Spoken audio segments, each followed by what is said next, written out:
오늘 많은 자기 자신을 잘 다스리는 사람이 있어요. 속에 있는 분함과 원통함을 그대로 발산된 사람이 있는가 하면 그것을 아주 잘 억눌려서 전혀 그렇지 않는 것처럼 그 표현 관리를 잘 한 사람이 있어요. 그러나 속은 굉장히 분함과 원통함과 부글부글함이 있죠. 그리고 이제 그것을 스스로 어떤 그릇 때문에 문제를 일으킬 수도 있어요. 자, 오늘 성경에서 그런 내용이 나타나죠. 말씀 한번 봐보십시오. 그 5절에 보면 가인이 하나님께서 재물을 안 받았어요. 가인은 형님이고 동생은 아벨이에요. 아벨은 양의 첫 새끼로 하나님 앞에 예배를 드렸는데 재물도 받으시고 아벨을 받으시고 인정하셨어요. 근데 가인은 농사를 지었어요. 수고 많이 했죠. 농산물을 가지고 곡식을 가지고 하나님 앞에 예물로 드렸는데 하나님이 그 예물을 받지 아니하므로 가인을 안 받았어요. 이게 분한 거예요. 이 분함이란 게 바로 뭐냐면 이것을 열등의식이라고 그래요. 억울하단 말이죠. 상대방에 대한 상대성을 가지고 있는 우리에게는 열등감이 오는 거예요. 그 6절을 봐보시면요. 어느 정도 지나치냐면 여호와께서 가인에게 말합니다. 내가 분하여 하면 어찌미냐. 안색이 변했다. 얼굴이 확 바뀌어 버렸어요. 얼굴이 그냥 징글징글하게 생겼어요. 이것은 자기 표정 관리가 안 된 사람이에요. 수련이 안 돼 있는 사람들이에요. 그러나 이 표정 관리 잘한 사람들은 외로 굉장히 무서운 사람들이에요. 내적으로 굉장히 자기의 수양이 되어져 있는 사람이에요. 그러면 안색이 변해서 노출된 사람하고 안색은 나타나지 않았지만 속에서부터 말할 수 없는 열등과 분개함을 품고 있는 사람, 누가 더 은혜 받을 것 같아요? 안색이 변해서 급하게 드러난 사람. 죄가 드러났어요. 밖으로 노출됐어요. 그러나 안색은 변하지 않았는데 속에는 똑같아요. 죄가 밖으로 안 나타났어요. 그러나 죄는 속에서 고스란히 소유하고 있는 거예요. 그러니까 하나님이 지적해요. 뭐라고 말씀하냐면 7절이 중요합니다. 뭐라고 얘기하냐면 내가 선을 행했다고 하면 네가 얼굴을 이렇게 내밀지 않겠느냐. 근데 네가 얼굴을 들지 못하겠다 이 말은 선을 행하지 아니하면 우리가 뭔가 바르게 옳게 하면은 얼굴을 내밀고 웃고 그러잖아요. 근데 그렇지 못했을 때는 고개를 숙이는 거예요. 일주일 동안 뭔가 내가 바르게 옳게 말씀대로 잘 살았다, 선한 일을 많이 했다, 구제도 했다, 착한 일을 했다, 뭐 이러면 좀 오늘 교회 오기가 좀 낱낱하고 아이고 인사도 방긋방긋 잘하고 그렇게 좀 즐거움이 있을 거예요. 그런데 일주일 동안 내 모습 보니까 만신창이 된 거예요. 그래서 고개를 감히 들지 못하고 고개를 숙여 있는 거. 어떤 면에서는 하나님은 만신창된 내 모습 보고 애통하는 마음, 나 하나님의 긍휼을 입고 싶습니다. 나 자비를 입어야 되겠어요. 그런 자세로 예배 자리에 있다고 할 때는 그 사람은 하나님께로 또 옳다고 하는 인정받고 의를 얻고 돌아가요. 근데 내가 좀 바르게 옳게 정직하게 살았습니다. 이런 사람들은 오늘 예배가 외로 은혜가 안 될 수도 있어요. 왜? 자기 의를 세우기 때문에. 그래서 7절에 더 중요한 게 뭐냐면 바로 이 히브리의 문화권에 의한 이 내용인데요.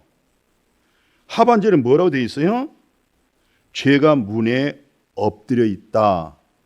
그러므로 죄가 너를 원하고 있기 때문에 죄가 너를 원할 때에 너는 죄를 다스려야 돼. 죄라고 하는 것은 무엇과 같으냐면 지금 내가 방문만 딱 열고 나가면 보름 동안 굶주린 사자들이, 호랑이들이 나를 삼키려고 문 열기를 기다리고 있는 거예요. 그럼 내가 문을 열었어요. 모르고 열었어요. 그냥 잡혀 죽습니다. 이 말이에요, 지금. 그래서 너 죄를 다스리라 그래요. 죄를 다스리라. 사랑하는 우리 형제 자매님, 목양교회 사랑하는 우리 성도님, 죄를 다스릴 수 있는 힘이 있습니까? 죄를 이길 수 있는 힘이 있습니까? 없죠? 예. 그래서 오늘 이 말씀을 그대로 옮겨놓은 내용이 베드로전서 5장 8절에 베드로가 뭐라고 얘기하냐면 근신하라, 깨어라 그래요. 너희 대적 마귀가 우는 사자같이 두루 다니면서 삼킬 자를 그냥 그대로, 죄가 나를 원하기 때문에 내가 죄 종이 되어버리는 거예요. 죄의 도구로 내가 쓰임을 받게 되어 있어요. 그래서 오늘 창세기하고 신약의 차이가 뭘까?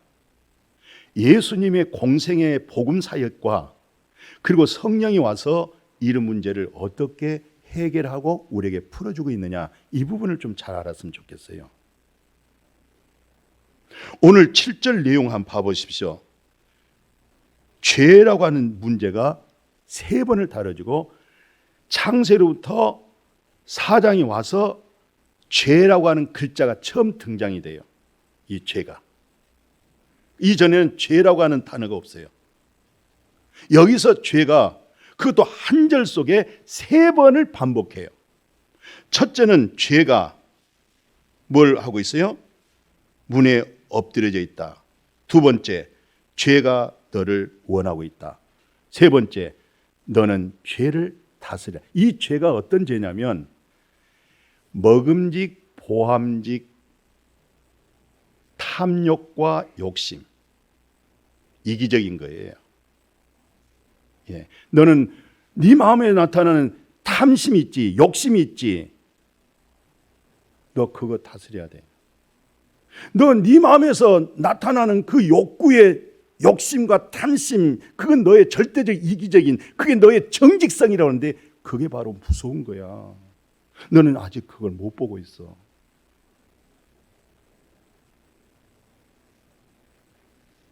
그런데 실상 바로 하나님께서 즉시 말씀에 선포해 줬는데 불구하고 돌아서서 바로 동생 아벨을 들력으로 유인해 가지고 8절 보십시오. 돌로 쳐 죽이잖아요. 죄를 다스렸어요? 죄를 이겼어요? 못 이겼어요. 죄가 가인 속에 숨어있는 죄, 가인 속에 숨어있는 육신의 정욕, 안목의 정욕, 이생의 자랑, 열등감, 분하고 원통한 거, 이거 못 견딘 거예요. 그래서 친동생 아벨을 들력으로 유인해서 돌로 쳐 죽이는 겁니다. 그래서 하나님이 뭐라고 얘기해요? 가인이 아벨의 말하고 그들이 해서 9절 한번 봐봐요. 재밌잖아요. 내 아우 아벨이 어디 있느냐 그래요. 가인한테 네 동생 어디 있냐 그랬더니 하나님, 내가 무슨 동생 지키는 사람이에요? 내가 무슨 아벨을 보호하는 사람이에요? 몰라요. 오늘 우리는요 그렇게 몰라요. 안 한 척 빠져나가요. 그런데 하나님은 알고 계세요. 하나님은 그 마음의 중심을 보고 계세요. 끝내는 이 가인이 자기 자신을 발견합니다. 이제는 두려워서 못 살겠는 거예요.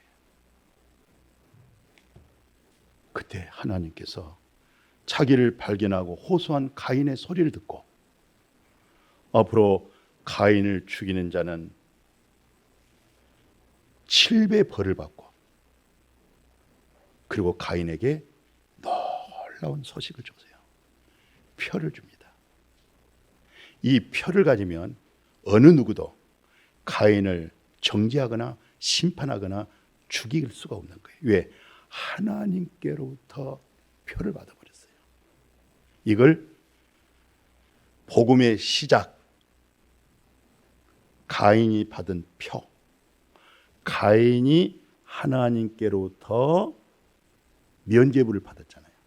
모든 사람이 가인을 정죄하거나 판단하거나 심판할 수 없도록, 죽일 수 없도록 표를 준 거예요.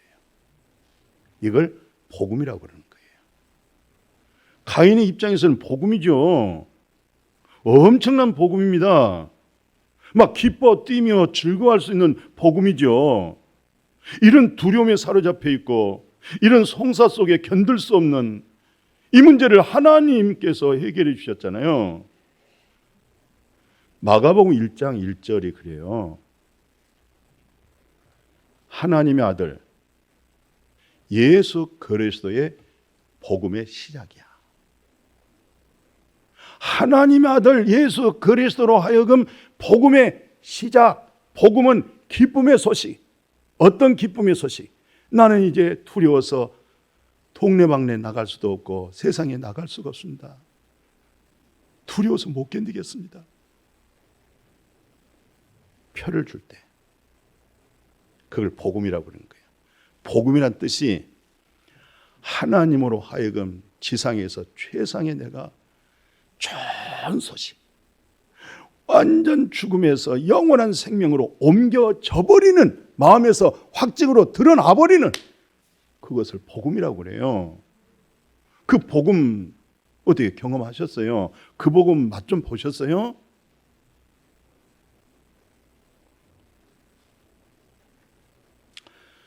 이 창세기로부터 말라기까지, 또한 예수님의 공생애에 나타난 사건, 또 성령이 오셔서 우리에게 뭘 말해주고 있느냐면 복음을 얘기하고 있는 거예요.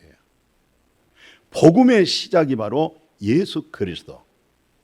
마태, 마가, 누가, 요한복음, 사복음이 예수님의 공생애에 나타나는 생애 내용인데 첫 번째 쓴 책이 바로 마가복음이라고 그래요.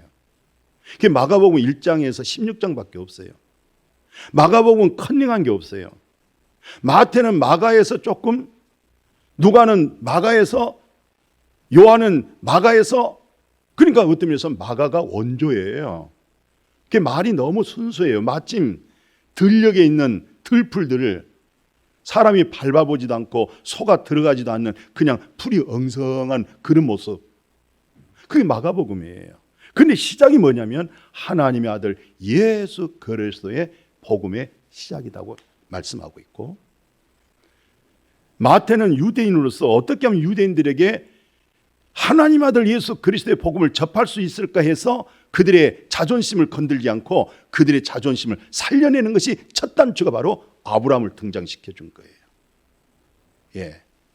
아브라함과 다윗, 그들은 지금도 아브라함, 다윗, 이것은 그들의 정말 종교적 전통적인 교리적인 신앙심을 갖고 아브라함, 다윗을 얘기하고 있어요. 그러나 마태가 이 말을 해준 것은 아브라함과 다윗의 자손, 아브라함의 자손이 누구야? 이삭?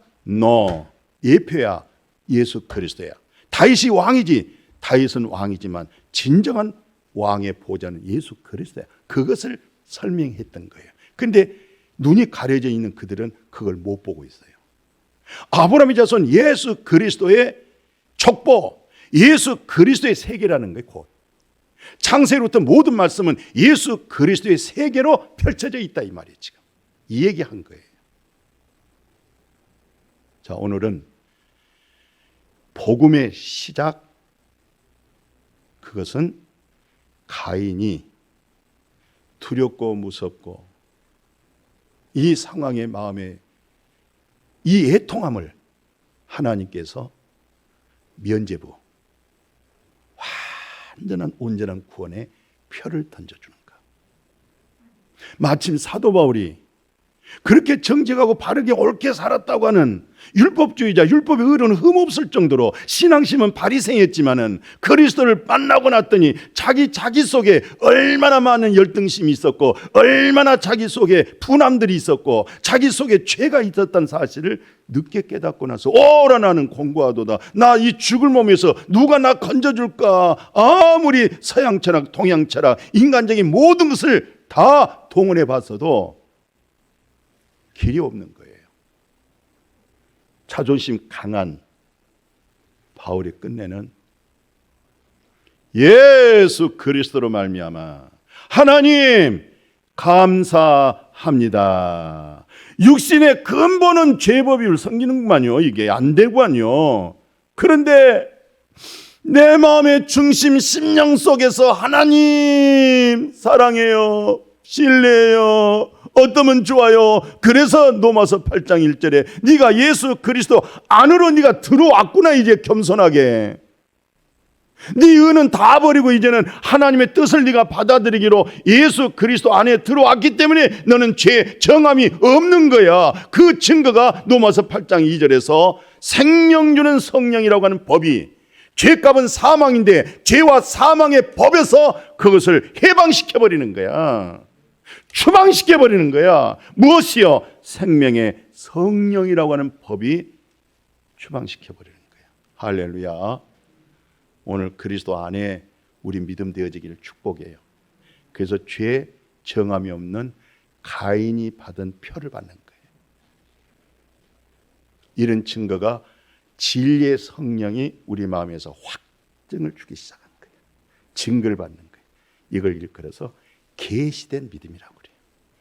하나님이 보여주고 알려주는 믿음, 이성의 믿음이 아니에요.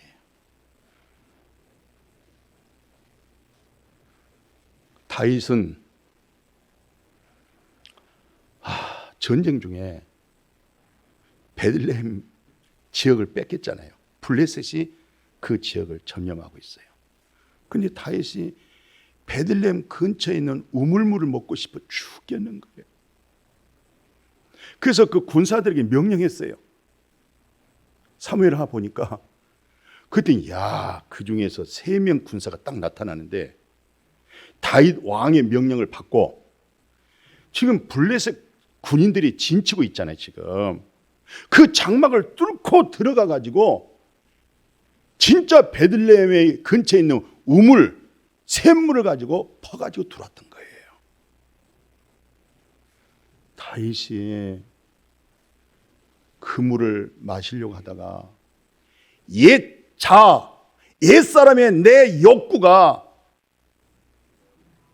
내 생각으로 세상에 그 적군을 뚫고, 그것은 죽음을 모험 걸고 가는 거거든요.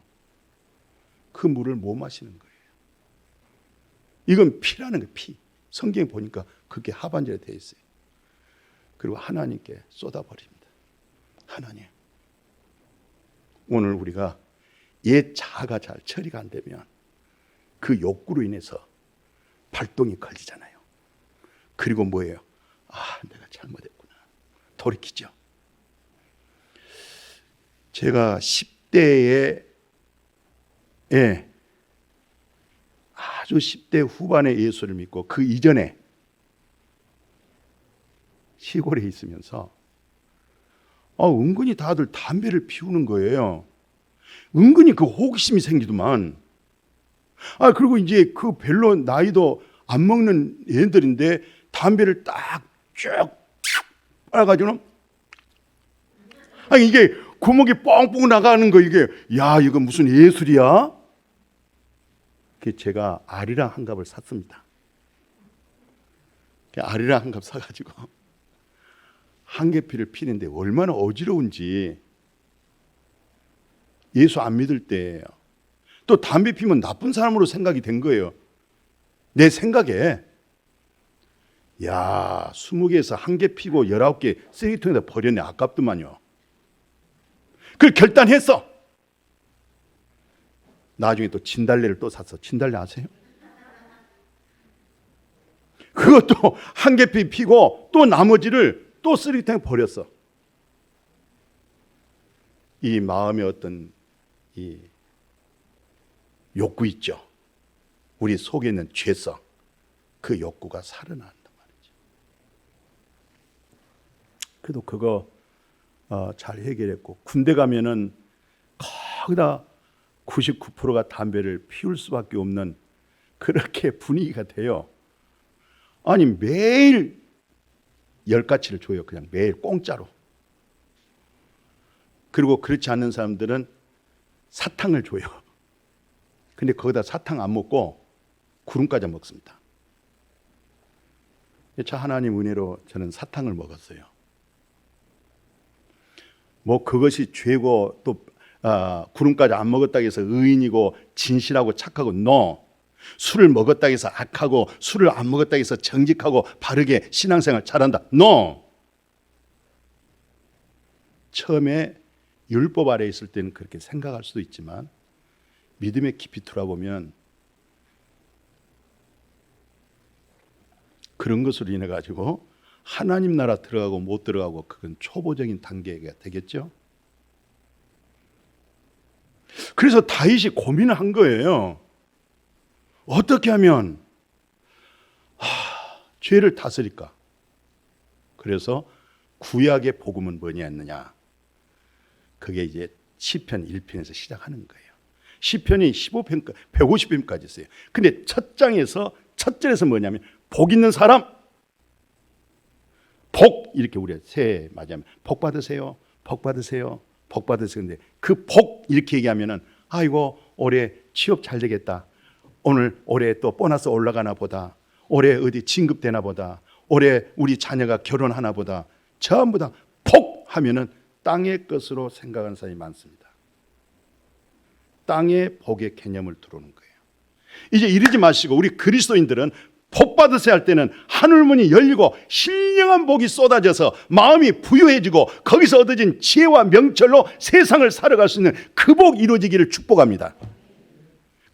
똑같은 말을 하고 있는데도 듣는 사람이 자기 소견대로 자기 생각 방식으로 듣고 있는 거예요. 복 있는 사람은 악인의 꾀, 죄인의 길, 오만한 자리에 앉았는데 그 죄가 자기 속에 있어요. 그 악이 자기 속에 있어요. 교만이 자기 속에 있어요. 복 있는 사람은 악인의 꾀에 쫓지 않고 교만한 자리에 앉지 않고 죄의 길에 서지 않고 뭐 하느냐?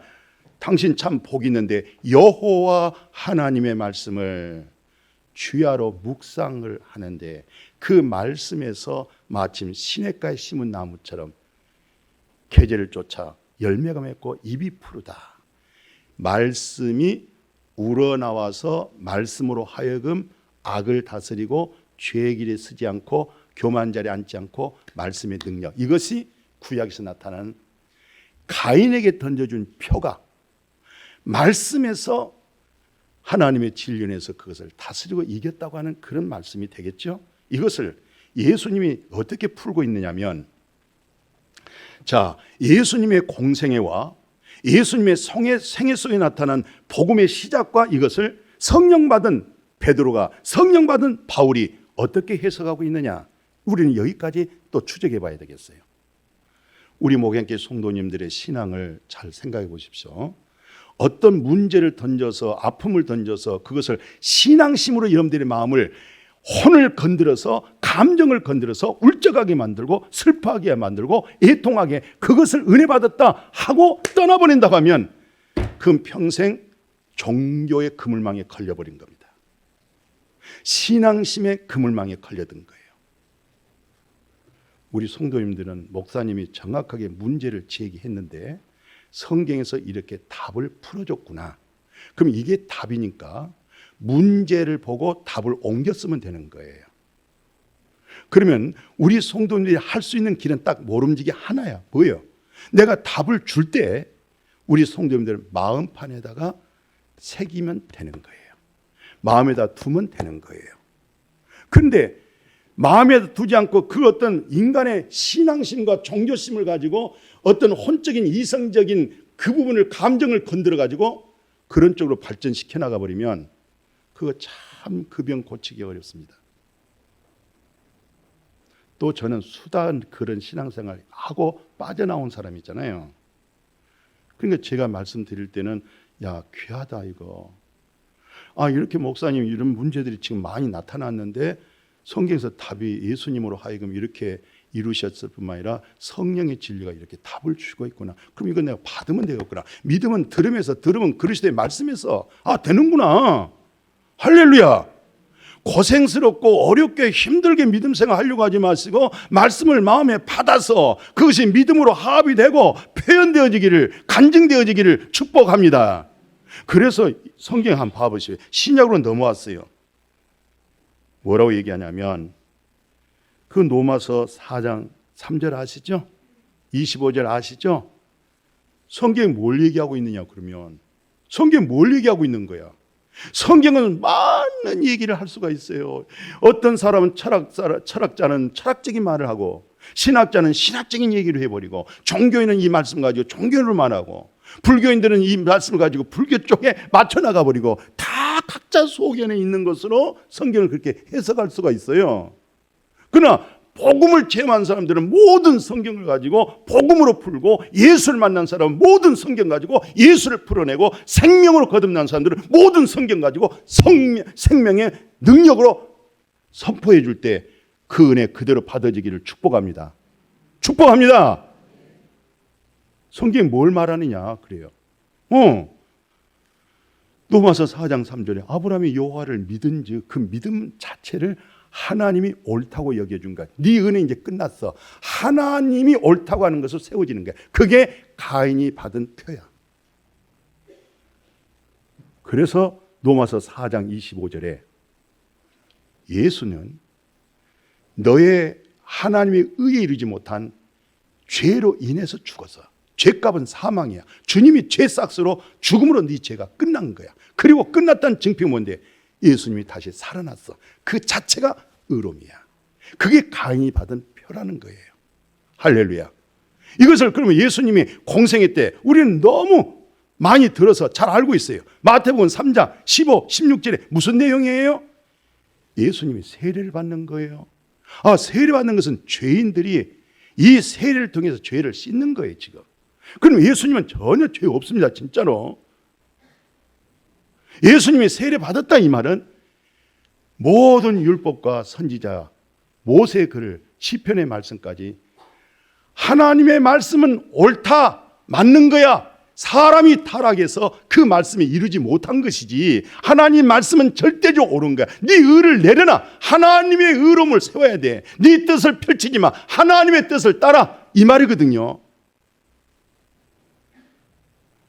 예수님이 세례 받음으로 세상 죄를 짊어지고 가버렸잖아요. 우리가 태어나기 전에 이미 이 세상에 그런 열등감, 분함, 온통함, 죄, 악, 교만 이것을 짊어지고 어디까지 올라갔어요? 골고다 언덕 위에 올라간 거예요. 그 십자가에 못 박아 죽었어요.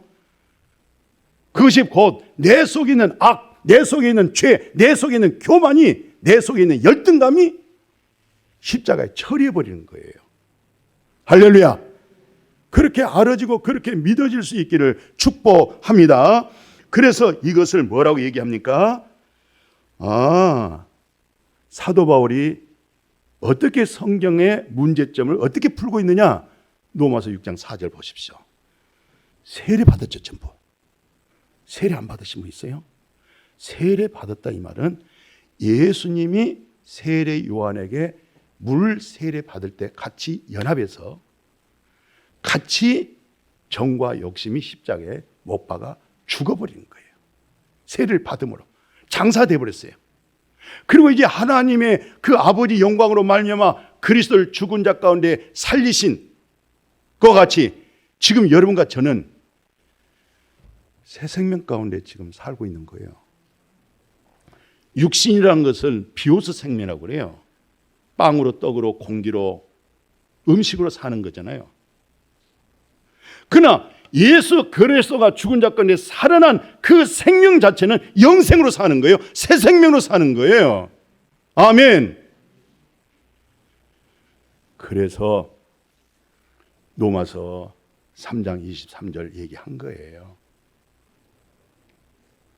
물론 23절에 문제를 제기했죠. 모든 사람이 죄를 범해서 하나님의 영광에 이르지 못하더라. 영광이 떠났더라. 이제 너는 죄를 다스려야 돼. 근데 넌 다스릴 힘도 없어. 근데 네 어떤 양심과 너의 어떤 댐댐을 가지고 너는 해보려고 할 거야.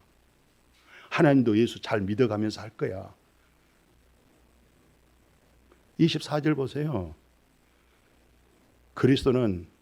예수 그리스도는 자기를 모든 믿는 사람에게 하나님의 은혜로 워낙 돈으로는 해결되어지지를 못하기 때문에 은혜라고 한 두 단어를 던져주는 거예요. 값없이 뭘 얻었어요? 의를 얻었다. 이 말이 무슨 말이냐면 가인이 두려워하고 무섭고 떨고 바깥 출입할 수 없어서 자기를 정죄하고 심판할 수밖에 없는 그 행위를 해결할 수 없을 때 하나님이 표를 던져준 것처럼 예수 그리스도의 은혜로 값없이 뭘 줬어요? 하나님의 의의 표를 던져준 거예요. 이 의의 표가 마음에서 정말로 받아지기를 축복해요. 머리로 받지 마시고 마음보다 부패하고 타락한 내 속에 교만과 악과 교만이 있는 그 속에다가 하나님의 의의 증표를 붙여버리세요. 죄 청함이 없도록 만들어버리세요. 이것을 일컬어서 고린도전서 1장 15, 16절에 신령한 사람이라고 그래요. 그리스도의 의의 표를 가지고 있는 사람을 신령한 사람이라고 말하고 거기서 우러나온 마음을 일컬어서 당신이 바로 그리스도의 마음을 가졌구나 그런 거예요. 할렐루야. 할렐루야. 누구의 마음? 예, 그렇습니다. 여기까지 발전하는 거 있잖아요. 이 마음을 통해서요. 빌립보서 1장 6절 뭐예요? 착한 일을 시작한다든가 선한 일을 행한다든가 이것은 네 의가 되면 안 되는 거야. 네 안에 계신 그리스도로 하여금 선한 일, 착한 일이 나오지기를 축복합니다. 이것을 마지막 사도 바울은 어떻게 결론을 내리냐면 우리가 이제 서로 살아가는 삶 속에 있잖아요. 많은 사람을 부딪히고 살잖아요. 이권 속에 살고 있죠. 내 사랑하는 자들아, 네 원수를 뭐라고 그래요? 원수를 네가 원수 갚지 마. 하나님의 진노에다 맡겨야 돼. 하나님 살아계시기 때문에. 네 원수가 줄이거든 먹여, 목마르게 하든 마시게 해라. 그러므로 네가 숯불을 그 머리에 쌓아 놓으리라. 그러므로 21절에 악에게 지지 말고 선으로 악을 이겨라. 이 선이 우리 안에 계신 그리스도로 다스려지고 이겨내기를 축복합니다. 그래서 에베소서 6장이 뭐예요? 전신갑주를 입어라. 군대 용어입니다. 안전무장하는 거예요. 철모 쓰죠. 구원의 투구 써라. 이 가슴이 얼마나 붕괴가 있고 네 자신에 있는 거 그거 내려놓고 의의 호신경을 가져. 의의 그분의 의로움으로. 또 다닐 때 그리스도의 평강. 네가 오늘 아이고 장사 잘 됐다. 오늘 한 건 생겼다. 오늘 아주 기분 좋다. 그 평강도 감사하지만은 그리스도의 평강의 신발 신고 움직여라. 무엇보다 사람 만나는 데 있어서 얼마나 부정적인 사람이 많아요. 그것을 네 마음에 받으면 너도 그 사람같이 돼. 믿음의 방패를 가지고 막아버려야 돼. 사람의 생각은 하나님과 원수가 되는 거야. 육신의 생각은 하나님을 기쁘게 못하는 거야. 영의 생각이 평강이고 영의 생각 속에서 응답이 오는 거야. 믿음의 방패 가지고 상대방이 불화살이 오더니 뭐가 오더니 이걸 막아버려야 돼. 믿음으로 막아버려야 돼. 할렐루야.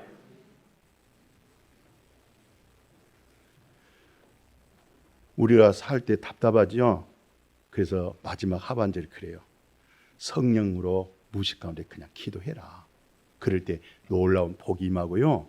오늘 결론이 로마서 3장 4절 있는 거예요. 가인이 받은 표. 눈여겨보세요. 사람은 다 거짓돼요. 바르게 옳게 정직하게 살다. 그것이 당신의 큰 문제야. 사람은 다 거짓된 거야. 너를 위해서 네가 정직한 거지. 네의 자존감 때문에 네가 그렇게 하는 거지. 너를 위한 거야. 네 가족을 위한 거야. 사람은 다 거짓된 거야. 하나님만 참돼. 미안하지만 하나님만 옳아. 그래서 성경에 뭐라고 기록됐느냐? 주님의 말씀에서 가인이 받은 표처럼 의롭다함을 받으시고 하나님이 판단하고 심판할 때 하나님께서 주어진 그 의로 이기는 거야. 네 행위로 착함 선함으로 이긴 거 아니야. 이 표가 가인이 받은 표가 복음인데 오늘 하나님의 말씀 주의 말씀에서 얻어진 그 의가 우리에게 하나님이 주신 선물이요 표가 될 줄로 믿습니다. 그 표가 능력이 되고 신령한 자가 되고 그리스도의 마음이 우러나올 수 있는 그런 신의 성품 되어지기를 주의 이름으로 축복합니다. 하나님 감사합니다. 성령님이여 역사하사 이 가슴 속에서 알아지고 보여지고 깨달아지고 능력되어지고 살아가는 그 삶 속에 같이 공유할 수 있도록 모두가 함께 듣는 귀가 성령으로 하여금 깨달아지고 함께 동감이 이루어지게 하시고 같은 말을 하게 하시고 간증하게 하시고 능력으로 하나님 앞에 영광 돌릴 수 있도록 축복하여 주옵소서. 예수님의 이름으로 기도드렸습니다. 아멘.